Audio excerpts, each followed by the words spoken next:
Hello, I'm Beth Joey and welcome back to my YouTube channel.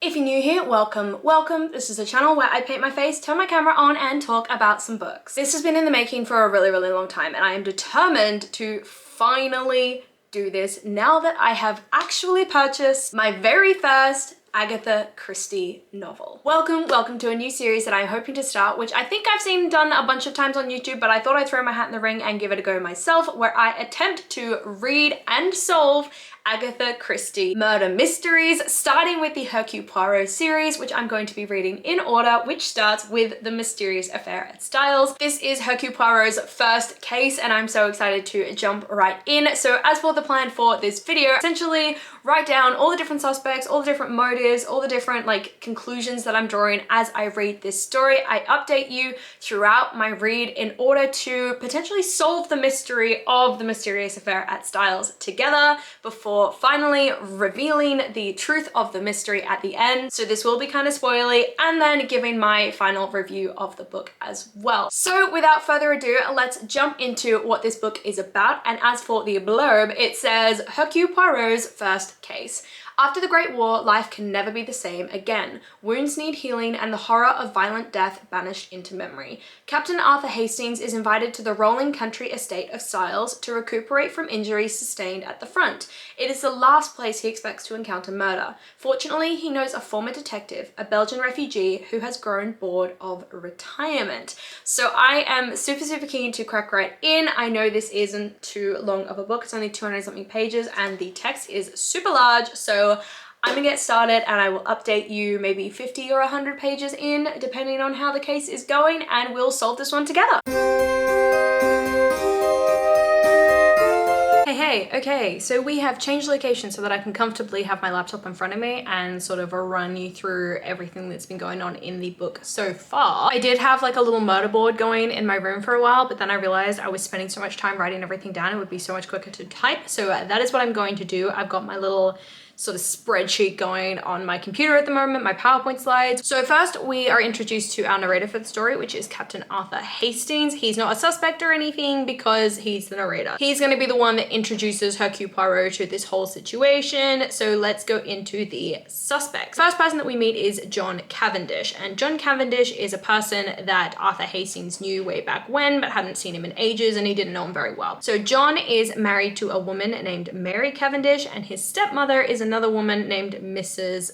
Inglethorpe, previously named Mrs. Cavendish, but she's obviously since remarried. He has a brother named Lawrence and he lives at Styles, which is the estate that all of this is happening at. He's trained as a barrister, but he's a country squire and he lives off of the allowance that his stepmother grants him, who's basically like a mum to him because she raised him. But he's currently broke because his money seems to have been cut off after Mrs. Inglethorpe married her new husband, who he does not like. He was also disinherited following his father's death. His father used to be married to Mrs. Inglethorpe and he died quite a number of years ago and he left everything to Mrs. Inglethorpe, and it seems that John is kind of salty about this. Sorry, my washing machine's going in the background. Next up, the second person that we sort of meet is Mrs. Emily Inglethorpe, previously Cavendish. So this is the stepmother to John and Lawrence, but she raised them, so she's like their mum. She had the whole estate of Styles left to her after her previous husband died, and she is 17 years old and just undertaken her second marriage. She seems to control the money for the estate and has previously been really generous with this money, but since her second marriage seems to have kind of cut off the two brothers, John and Lawrence. So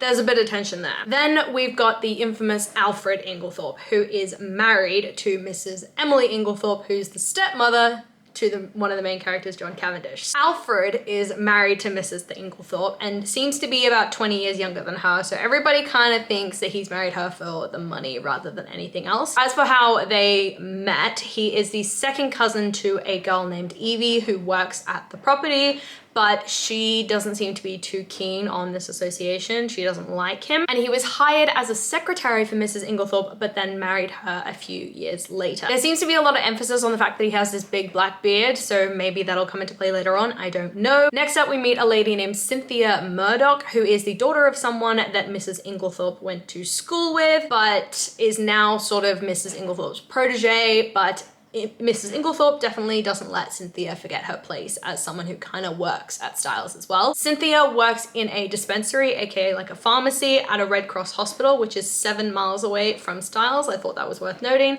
And she's an orphan and she is penniless. So she's been taken in by Mrs. Inglethorpe, who likes to be known for her charitable endeavors. Then we've got Evelyn, or Evie Howard. She is the second cousin to Alfred and really doesn't like him, seems to warn everybody that this guy is only in it for the money.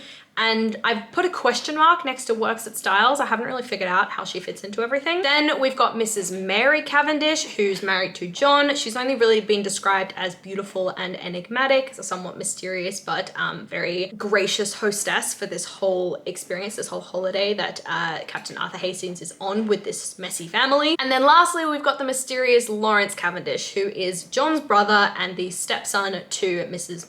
Emily Inglethorpe, and he's broke as well, based on the fact that Mrs. Emily Inglethorpe seems to have cut them both off, and they've both sort of run through their money. He's like a poet, really into literature. He's gone through his money really quickly, and he's like mysterious. He's kind of hanging around the estate, but hasn't had much interaction from him. So the next sort of slide that I've created is the sort of timeline of events. So first up, we've got the 5th of July, which is when Captain Arthur Hastings arrives at Styles.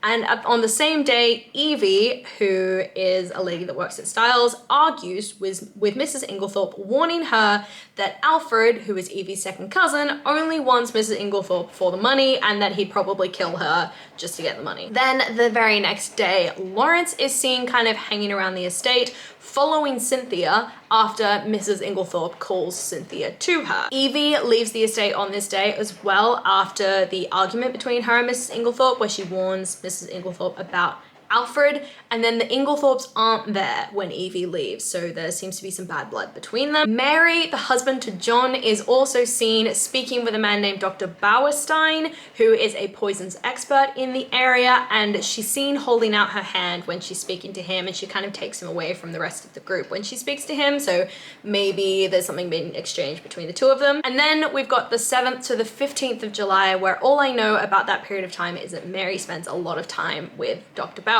That's kind of where we're at the moment. That's all the characters, I think. I don't think there's going to be any other characters outside of those guys, but I'll obviously update the slide if there are any more. And that's everything that's happened. So the next chapter, I think, is the 16th and the 17th of July, where I think the murder takes place, because at the very beginning sentence of that chapter, it says like this particular time period was really delved into in court when this whole situation was prosecuted. So I think that's going to be the kickoff for this whole mystery. So that's the setup. Let's get into the rest of the mystery. Okay, we are 100 pages into this lovely jubbly book, and let's go through the latest sort of developments, what's going on. And I think what my first theory is, I have my first theory. One, I think this cover kind of gives away a lot because poison, that's kind of how it is done. But yeah, let's go through the latest updates to this case. As for characters, there hasn't really been any major changes here, so it's just the key sort of 7 people, I think, that are still the core players.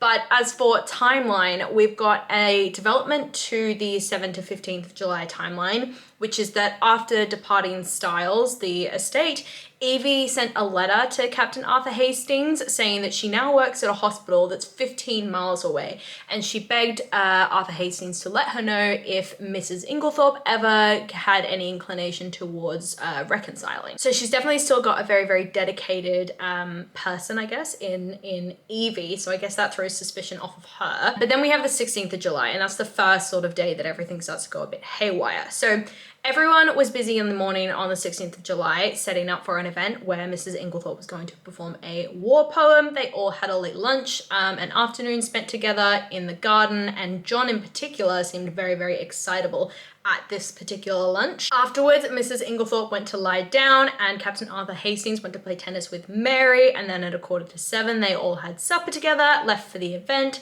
Cynthia didn't return with everyone. She went to stay with someone for the night and didn't return until the next day, which was the 17th of July, which is when everything starts to go a bit haywire. So on the 17th of July, Mrs. Inglethorpe had breakfast in bed because she was really tired after the performance the night before, but she did arrive downstairs at 12:30 p.m. to take Captain Arthur Hastings and Lawrence, one of her stepsons, to lunch. Lawrence is like the quiet one. So Mary then went to hang out with Dr. Bauerstein, who she seems to have some kind of connection with. And then after lunch, Mrs. Inglethorpe went off to send letters and then go back to the estate, while Lawrence and Captain Arthur Hastings went to visit Cynthia, who was at the hospital. While at the hospital, Cynthia and Captain Arthur Hastings went out onto the balcony together, but Lawrence was still in the room with all the medications in the dispensary for a few extra minutes before Cynthia called him out. So that's suspicious thing number one. This is when Poirot gets involved in the story. Mrs. Inglethorpe welcomed him to the village and he's very, very attached to her. So this is how he kind of gets linked in. But from there,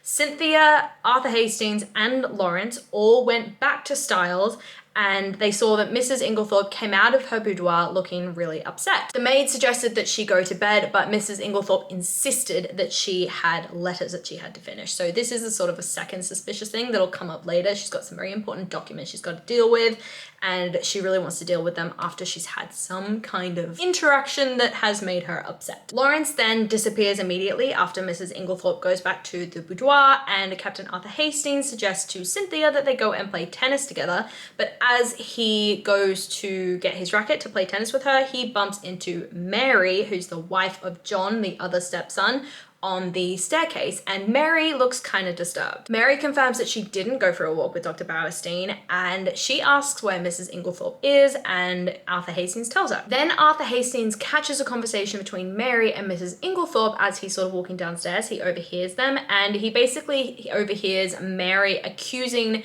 Mrs. Inglethorpe of like not showing her something. Mary's like, you need to show me this, you need to show me something, and she accuses Mrs. Inglethorpe as well of shielding him.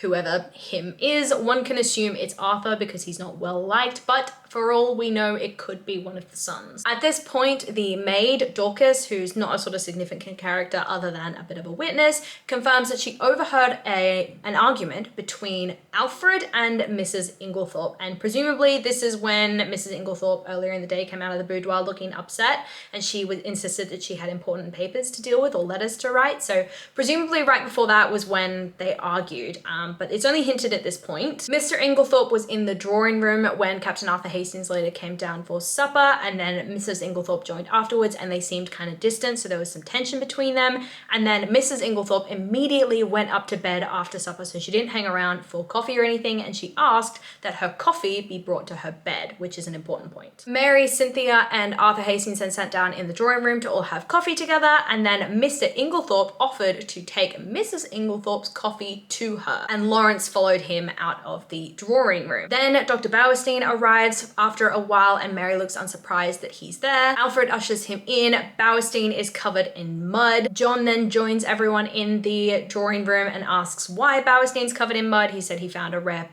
fern in the pond and he slipped trying to get it, and then the sun dried him off. Mrs. Inglethorpe then appears and asks Cynthia to bring her dispatch case to her, saying that she was going to bed, which was meaning that the dispatch case was downstairs somewhere. And three witnesses, so Cynthia, John, and Captain Arthur Hastings, see that at this point, Lady Inglethorpe, or Mrs. Inglethorpe, sorry, hasn't touched her coffee. Mr. Inglethorpe then says he'll take Dr. Bauerstein back to town and that he'll use the latchkey in order to get back in. Then the drama kicks off. On the 18th of July at 5 a.m, Lauren wakes up Hastings in the middle of the night saying Mrs. Inglethorpe is like convulsing and making weird noises in her bedroom, but all the doors are locked and nobody can get in. And then we have 18th of July, 5 a.m. in the morning, when all the drama starts to happen. So Lawrence wakes up Hastings in the middle of the night saying Mrs. Inglethorpe is in her room making all sorts of weird noises, and it sounds like she's convulsing, but all the three doors into her room are all locked from the inside, so no one can get in there.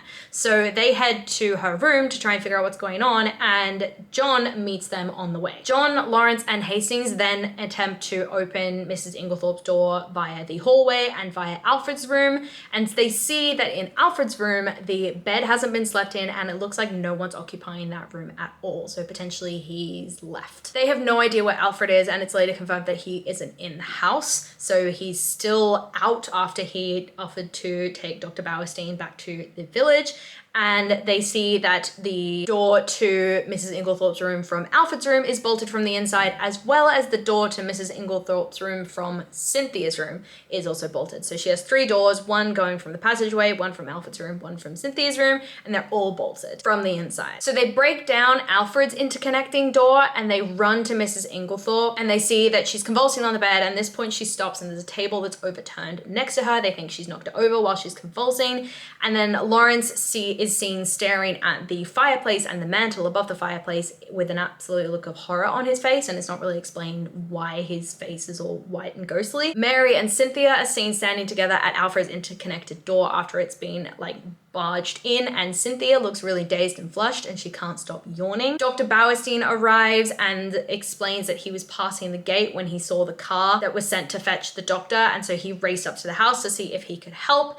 Mrs. Inglethorpe then calls Alfred's name twice and then dies. So Dr. Wilkins, who is the family's doctor, then arrives, and he seems to think that Mrs. Inglethorpe's heart has given out, but Bauerstein, the poisons expert, is convinced that she's died from poison and requests to speak to the other doctor in private. The doors lock behind them and everybody files out of the room. So Hastings then says to Mary that he thinks it was poison, and she just runs away and demands that she be left in private, and then was like, no, it can't be that, it can't be that. Then Hastings goes to meet John and Lawrence in the dining room, and that's when they realize that Alfred is not in the house. The doctors at this point request that a post-mortem be done, and they request the 2 keys for the doors that haven't been broken down, and John gives this to them, and then Hastings suggests that they bring in Poirot, which Lawrence is vehemently against, which was kind of surprising to Hastings, whereas John agrees to it. So they loop in Poirot, and then on his way to get Poirot, Hastings runs into Mr. Inglethorpe, who's apparently just heard about the murder and is racing back to the house to go and find out what's going on. He said he was at Denby's for the night because he forgot the latchkey, and he heard the news of the death from Dr. Wilkins, which was one of the doctors that were on site.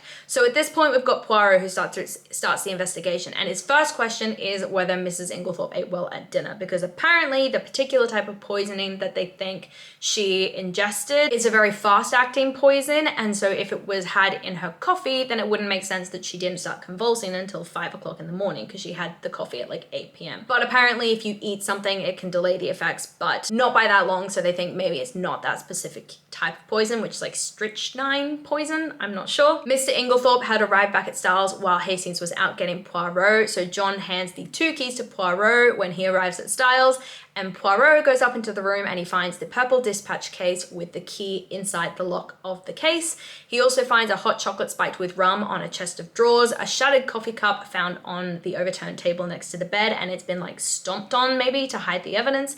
He finds that the keys next to the overturned table had a key on it that would allow you to get into the purple dispatch box. And he finds a round stain on the floor near where the hot chocolate is, but this one smells like coffee. He also finds a fragment of green fabric found in the door lock and a white candle grease stain found on the floor next to the writing table. He finds the fragment of a will in the fireplace that has been burned, and so they leave Mrs. Inglethorpe's room with this evidence and they lock the door behind them. This is Poirot and Hastings. Then he goes to speak to one of the maids, Dorcas, who does not like Alfred, and she says she witnessed the quarrel between Alfred and Mrs. Inglethorpe at 4 p.m. on the 17th of July. So Mrs. Inglethorpe accused Alfred of lying and deceiving her about something after she fed and clothed him, after which point Dorcas visited Mrs. Inglethorpe in her bedroom, and apparently Mrs. Inglethorpe looked really ill, so Dorcas offered to get her tea, and at this point Mrs. Inglethorpe was clutching like a very thick piece of paper and said never to trust men. So I think this is the sort of revised will potentially that she'd been writing after she'd had this argument with Alfred where he'd betrayed her. At this point Mary came into the room, so Mrs. Inglethorpe stopped talking, but Dorcas did confirm that Mrs. Inglethorpe keeps her purple dispatch box close to her at all times, but she'd lost the key to it around lunchtime on the 17th of July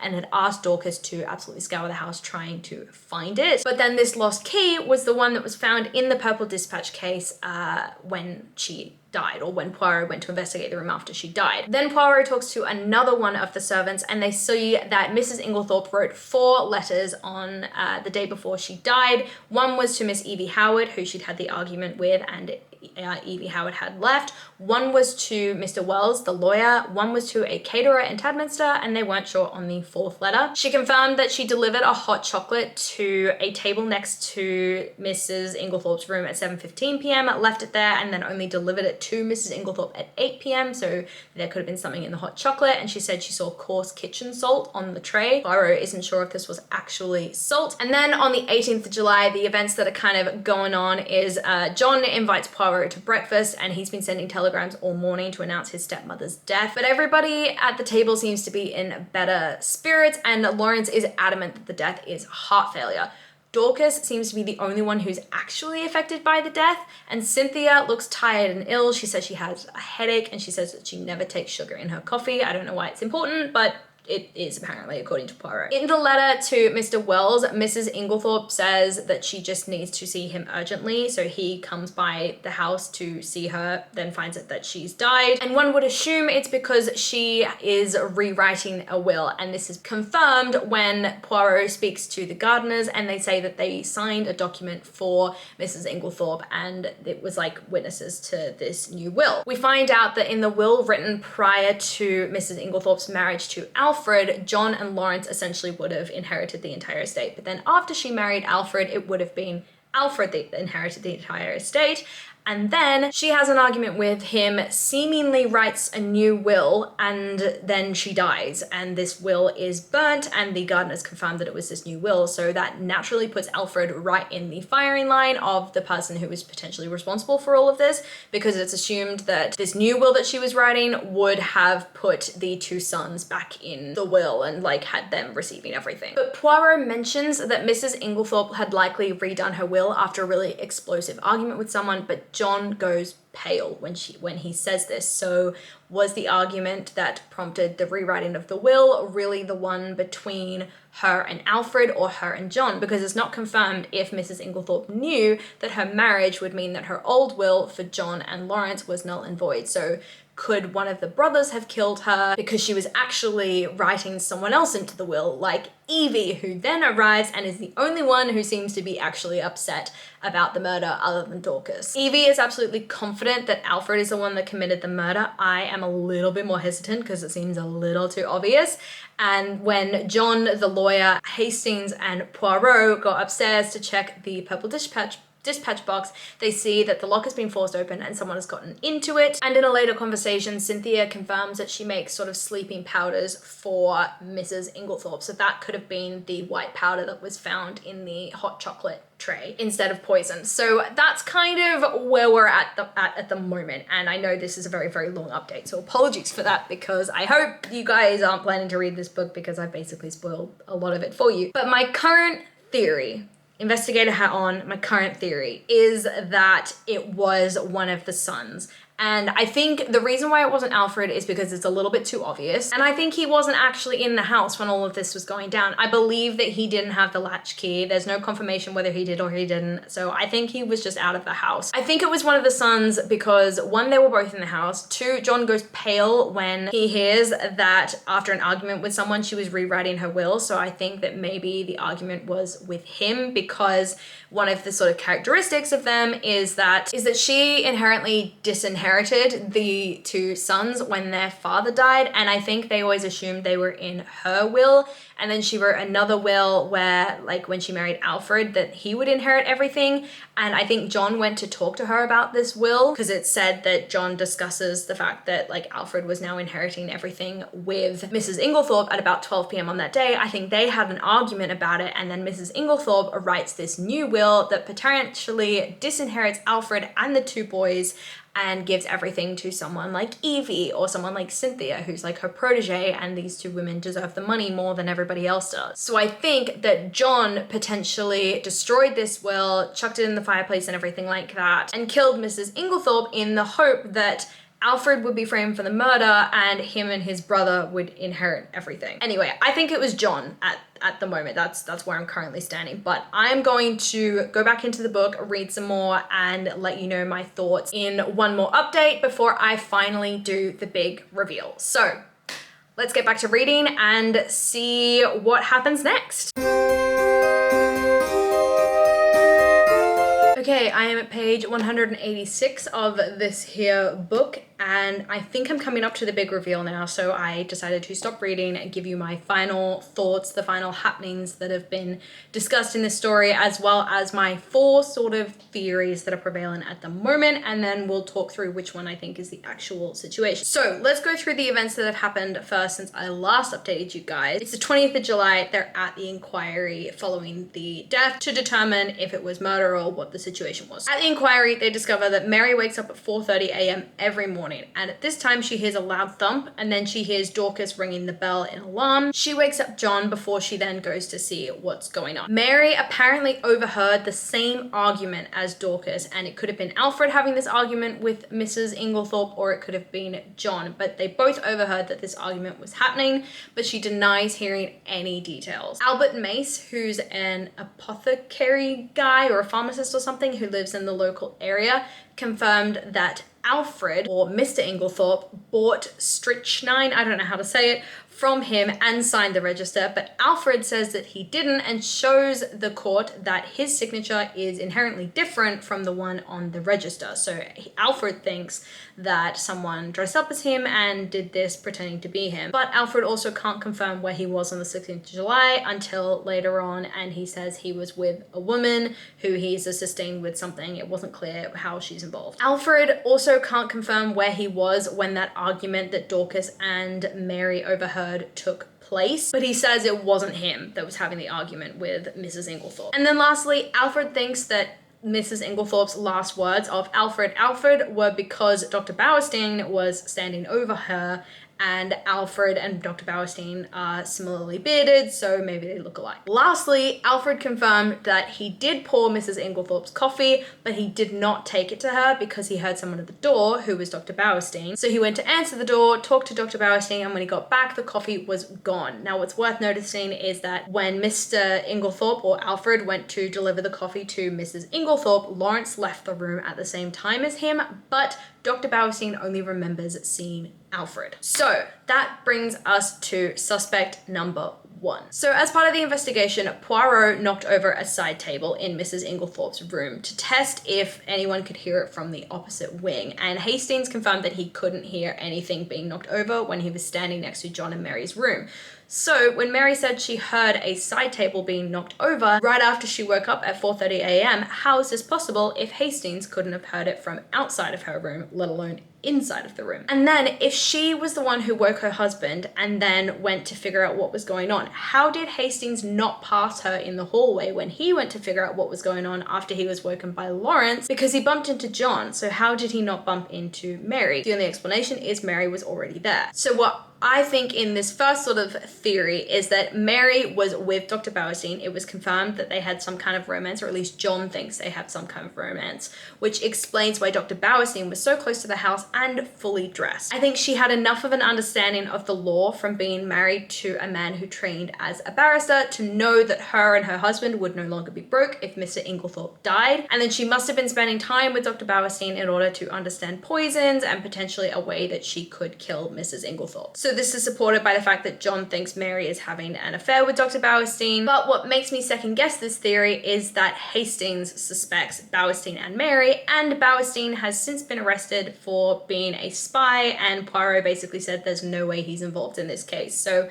I don't think this is the correct theory. My next theory was maybe it was Lawrence and Cynthia. So Lawrence is confirmed to have studied medicine at one point, so he would know the effects of this particular type of poison, and yet he is the key advocate for the death being of natural causes, which I think is a bit suspicious because having studied medicine, he would know that this wasn't natural causes. Lawrence is the one that woke up Captain Arthur Hastings, not a bell or an alarm or anything. So how was Lawrence woken up in the first place? How did Lawrence find out all of this had happened? Also, earlier on in the story, before any of the murder took place, when Captain Arthur Hastings was taken around the hospital dispensary by Cynthia and Lawrence spent a few extra minutes in the dispensary while Cynthia and Hastings were out on the balcony before Cynthia called him out. And then Lawrence's fingerprints were later found on a bottle of strychnine poison. So the question is, did Cynthia facilitate Lawrence getting access to that poison? As I mentioned before, Lawrence followed Mr. Inglethorpe or Alfred out of the drawing room when Alfred offered to take the coffee up to Mrs. Inglethorpe,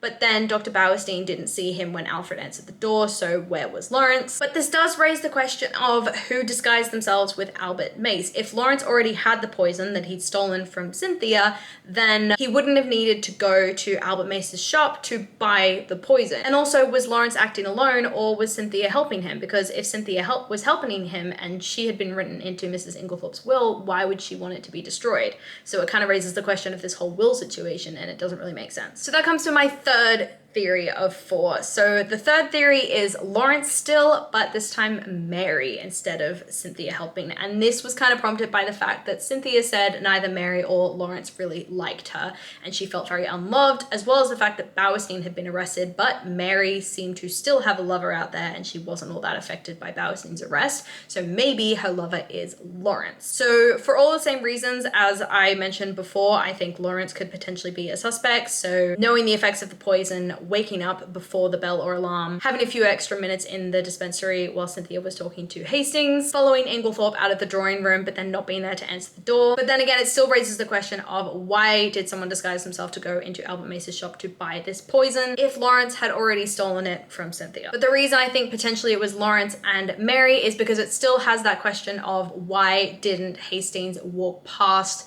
Mary when he was on his way to find out what was happening in Mrs. Inglethorpe's room? How is Mary already kind of there when she says that she was the one that woke up John and then went with him? So that is kind of why I think it's those two. But my 4 very Murder on the Orient Express theory is, was it a mixture of a bunch of them? Poirot makes a comment at one point about how there's too much poison and not enough murder. So maybe it was a mixture of a bunch of these people for all the reasons that I've talked out. So Lawrence stole the poison from Cynthia's dispensary and used it in the coffee. Cynthia potentially put too much of that specific type of poison into the sleeping powder that she makes for Mrs. Inglethorpe, and so Mrs. Inglethorpe ingested that. And then John disguised himself and bought the poison from Albert Mace. I'm not sure how he delivered the dosage to her though. So was it a combination of the 3 of them and the mass amount of poison that was delivered to Mrs. Inglethorpe that essentially killed her? So as for what I think actually happened, I'm currently tossing up between Lawrence and Mary and it being literally all of them. I'm gonna get back to reading, find out this big reveal, and I'm gonna talk you through it once it's confirmed, maybe film my reaction when it's going on, and we're finally gonna solve this case.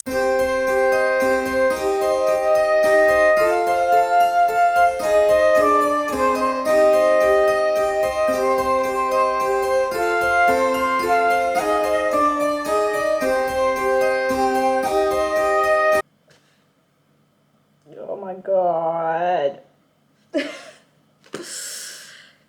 Turns out, massively overcomplicated the whole damn thing. Let me finish the book quickly and then I will run you through what has happened.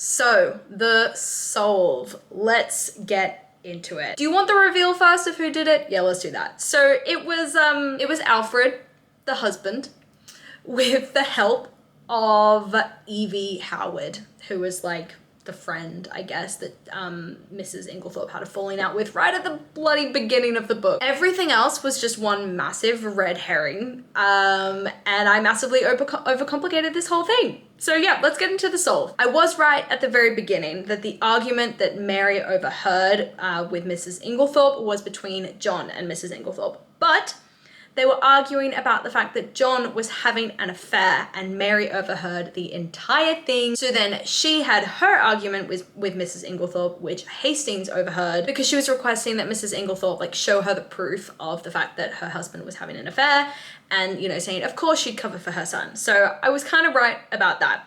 I was also right that Mary couldn't have overheard the sound of the table falling, but Poirot reveals the reason why she knew the table fell was actually because she was the cause of the table falling. So panicking, Mary then went into Cynthia's room to pretend to wake her up, which explains why no one bumped into her in the hallway when everyone was trying to figure out what the commotion was all about when Lawrence went to get Hastings to say something had happened. No one bumped into Mary in the hallway because she wasn't in the hallway. She was in Cynthia's room, or originally in Mrs. Inglethorpe's room. So I was right about that. But why was Mary in Mrs. Inglethorpe's room if she wasn't the murderer? Well, when she was confronting Mrs. Inglethorpe, back when she had that argument with her, she said that she saw something in Mrs. Inglethorpe's hand, and Mary assumed that the something in Mrs. Inglethorpe's hand was the proof of John having an affair with someone. And so she was demanding that Mrs. Inglethorpe show it to her, and Mrs. Inglethorpe refused to do so. So Mary decided that she was going to steal the proof by drugging Cynthia and Mrs. Inglethorpe with the coffee that was served at the end of the evening, and then she decided she was going to sneak into Mrs. Inglethorpe's room, steal the proof from her. So this is how she knocked over the table, and this is how the green thread that was mentioned that was in the door lock got into the door lock. It was from Mary. She knocked over the table because Mrs. Inglethorpe started convulsing, and that scared her, and this is why she panicked when, at the beginning of the book, when Hastings said to her that Mrs. Inglethorpe was poisoned, because she thought that the drug that she had given to make Mrs. Inglethorpe and Cynthia fall asleep had actually killed her, and she's like, no, it can't be poison, it can't be poison. But what actually happened is the actual poison was strychnine, which I don't know how to say, which we know is a fast-acting poison, but we also know the effects of it can be delayed by a number of things, one of those things including food, another one of those things being another drug, aka a sleeping draft. So the sleeping draft staved off the effects of the real poison. But what about the wills, and how do the wills come into everything? So Mrs. Inglethorpe didn't know that her marriage to Alfred annulled the previous will where her sons or stepsons would inherit everything. So she wrote up a new will so that Alfred would inherit everything. But then when searching for a stamp, she got into Alfred's dispatch box with her own key and found something that immediately changed her mind about leaving everything to him, and so she determined that she wanted to destroy this new will that would leave everything to Alfred. She destroyed the will in the fireplace in her bedroom, which is why Hastings and Poirot found the scrap of the will in the fireplace in her bedroom. She found this something in Alfred's dispatch box, which she used her key to get into, at which point Mary interrupted her, saw her with something in her hands, they had their whole argument. But because what Mrs. Inglethorpe actually found made her emotional and everything, she left the room, and she left her key in Alfred's dispatch box, which Mary saw, stole, and that's how that key ended up back in Mrs. Inglethorpe's dispatch box, because Mary put it there when she was in the room that night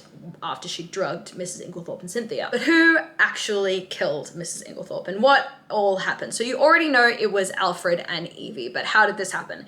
Evie knew that if she mixed bromide with the tonic, which already had strychnine in it, it would essentially activate the strychnine or the poison, and it would kill Mrs. Inglethorpe. She knew this because I think her dad was a doctor at one point. But to sort of like mess around with suspicion, she went to Albert Mace in disguise, because it said in the book that Evie has a sort of manly voice and a sort of broad shoulders and everything. So she put the beard on. She went to Albert Mace in disguise, and she bought the poison from Albert Mace, signed the ledger with Alfred's name, but did it in John's handwriting as a way to throw suspicion onto Alfred, but for Alfred to easily disprove that it was him and, you know, to frame someone else. Alfred and Evie had planned for Mrs. Inglethorpe to die on the 16th of July, but that was the night that Mrs. Inglethorpe had her big performance. She forgot to take her medication that night, which was kind of unfortunate for Evie and Alfred, because Evie and Alfred had set things up so that Evie had departed to throw suspicion away from herself, and Alfred had made his own alibi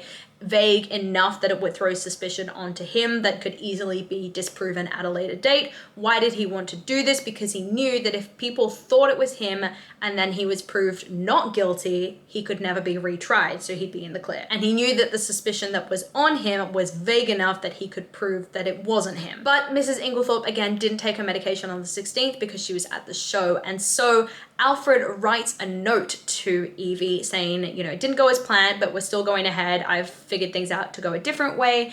And this note is what Mrs. Inglethorpe found in his dispatch box. This is what she was holding when Mary confronted her, saying she had the evidence of John's adultery. So Mrs. Inglethorpe knew she was at risk, knew Alfred was trying to kill her, but didn't know how. This is why she destroyed the will that had Alfred included into it. And a quick note on the Lawrence of it all, he saw when he went in to see Mrs. Inglethorpe's body that Cynthia's door was unbolted, and he immediately worried that Cynthia was the one that had done all of this because she worked at the dispensary in the hospital, so she had access to poisons and everything. So he panicked, and that was why his face was so pale when they were in the room, and you know, they noted that his face was really pale, his reaction was really bad. It was because he was in love with Cynthia and he wanted to protect her. So he crushed the coffee cup underneath his foot, and that's why there was a crushed coffee cup found next to the overturned table, because he knew that Cynthia went upstairs with Mrs. Inglethorpe that night, and he thought Cynthia had poisoned the coffee, so he thought that if he crushed the coffee cup, then they'd never be able to find any evidence of poison in the coffee. And that's also why he was vehemently in favor of the death being of natural causes, and why he kept saying and saying and saying, even though he knows medicine and he knows the poison and everything,